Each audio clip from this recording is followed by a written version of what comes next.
How's everyone doing? Mr. Short, we're doing Eureka Math Squared, fourth grade, Module 3, Lesson 24. This is it. This is the last one. That means your Module 3 test is coming soon. I have some practice tests over on my teacher page. Find that link in my bio. Go head over there. Maybe you want to get one to help yourself out. If you don't, that's fine. Just pay attention. If you've done all these with us, you're going to have this. You don't have to worry about it. Make sure, though, if these are helping you, help me out by hitting that like button and that subscribe button. I prefer the subscribe button. The like ones let me know people are out there. All right. We're on page 159 and 160 today. Let's get into this one. Use the redraw right process to solve the problem. A newspaper carrier has 4 stacks of newspapers. Each stack has 38 newspapers. The carrier delivers 62 newspapers to houses and 15 newspapers to a school. About how many newspapers does the carrier still have left to deliver?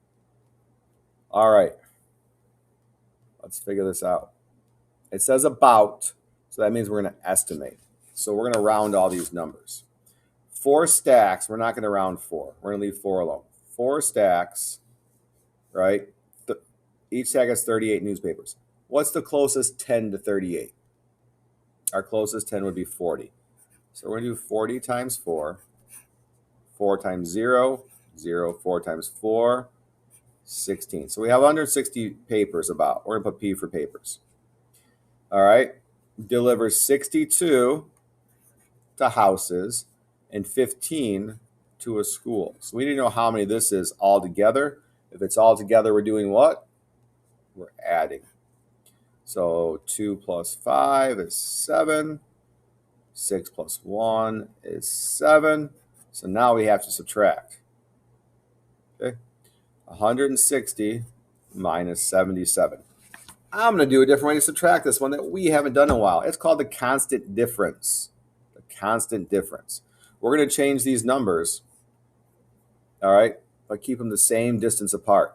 Maybe that'll make it a little easier for us. Maybe it won't. We're going to try something different with subtraction we haven't done in a while. So constant difference. I'm going to give 77 3 to make that a nice round number. So if I give 3 to 77, so plus 3, I have to do it to 162 plus 3. That's going to be 163 minus 80 now, right? Because we gave 3 here, so 77 plus 3 is 80. And we go over here, 160 plus 3. We're keeping the same distance, so your answer will be the same. It will be. And now we don't have to borrow as much, which is a win for us. Okay, so now we can do 3 minus 0 is 3.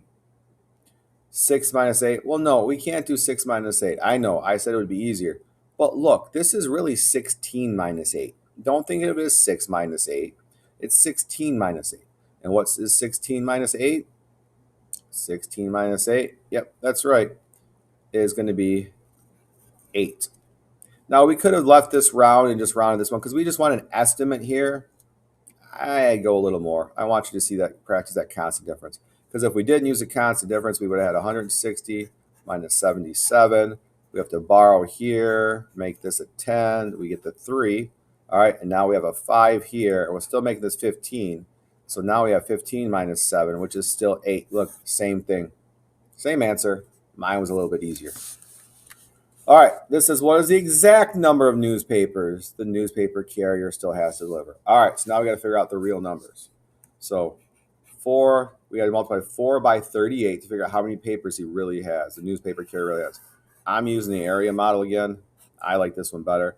We're going to take 38 and turn it to expanded form. So we're going to have 30 and 8. Okay, 4 times 30, there's that 0. Move it right down. So 4 times 3, what's 4 times 3? Good, 12. 4 times 8, no 0. So 4 times 8, I'll give you a minute. There we go, 32. We'll add those together. So I'm just going to put that 32 right there to make this adding easy. So 120, so 0 plus 2 is 2, plus sign. 2 plus 3 is 5, and 1 plus nothing is 1. So we really have 152 newspapers. Put that B there. All right, well, we already figured out the real number up here is 77. I look here, I don't want to do, if I set this up 152 minus 77, this is not fun. This isn't fun math. We got to borrow, we got to borrow. Just do it my way. Add 3, add 3.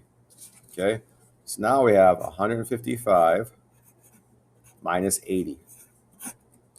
5 minus 0 is so much nicer because then we don't have to do this and do this and do this and then do this, right? 5 minus 0, 5. But if we look, 12 minus 7 is also 5. 5 minus 8, well, we can't do that, but we also can't do 4 minus 7. But I'm going to call this 15. Over here, I have to do this again. So I'm going to say 15 minus 8 is 7. Now I'm back over here because I got rid of my 100 and brought it over, right? I have 14 minus 7, which is 7. Look, same answer. Same answer. All right. If we look, is your answer for part B reasonable? Why? I just don't like these questions. Is it reasonable? Well, I just did all the work. Yes, it's reasonable. Are we close to our estimate? We're off a little bit, but this was more of an estimate. We could have made this a little rounder. We could have had it probably at 80 if we made it a little rounder, which would have been fine. If this was 80, we're 5 off. That's a good estimate. So yes, my reason. Yes, it's reasonable. Why? We showed all the work. You proved the answer. I want you to figure out what you want to put here. I don't know exactly what your teacher wants you to say. I know in my class, you show me the work that makes it reasonable. Okay? But you need to give something here. So even if you're in my class, I want to see why. Why is this reasonable? Tell me about it. So look at the back. So look at that. This is the end of the book. Nothing else after that one. You finished Module 3, which you know what? After this page is done, you take your Module 3 exam. You only have Module 4, Module 5, Module 6, and then the school year's over. You gotta love that. All right. Write 2 different fractions for the given point on the number line. Use halves, fourths, or eighths for the fractions. So you got to find out what this fraction is and what this fraction is. There's a point here. Okay. So let's read this again because this is kind of confusing. Write 2 different fractions for the given point. Oh, they want you to write it on here, but they're talking about this point right here. So you got to do this 2 ways. Doesn't make it the easiest, does it? Okay, let's count. We have 0, 1, 2, 3, 4, 5, 6, 7, 8. Well, there's 8. It says we can use eighths. All right, so let's try that. So this is 1 over 8. This is 2 over 8, right? Because you don't count 0. So this is 1, so put it over 8. 2 over 8, 3 over 8, 4 over 8, 5 over 8. This would be 6 over 8. So we can write right now 6 over 8, 7 over 8, and 9 over 8. I'm sorry. I'm losing it. That would be 8 over 8. Oh my goodness. I added the 1 automatically in my head. This would be 8 over 8, which is the same as 1. Remember, any same number on top and bottom equals 1. Okay, so we got that. Now, eighth is gone. So you got to use halves or fourths. Well, so fourths, we'd want to skip. So I'm not going to write the numbers. I'm going to kind of help. So if this is an eighth, we don't want that. We got to break this into 4 sections, but we got to do it even. So eighth, I know 4 is smaller, so the pieces are going to be bigger. So what's 8 divided by 2 is 4. So that's a fourth. So that if I go over here, 4 over 8, well, that's a fourth.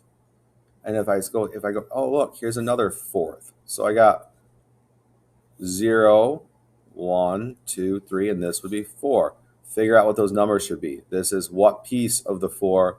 This is now how many pieces of 4. This is how many pieces of 4. And this one I'll even give you is going to be 4 over 4 because that equals 1. Okay? Figure out the other ones that go here. Conversion table. Kilograms, grams. How many grams is in 1 kilogram? Multiply it by that number. Right? The answer's here. That's it. I'm done helping for today. You finished Module 3. Congratulations. 3 more modules and the school year's over. All right. I hope this helped. I hope these are all helping you. As always, have a good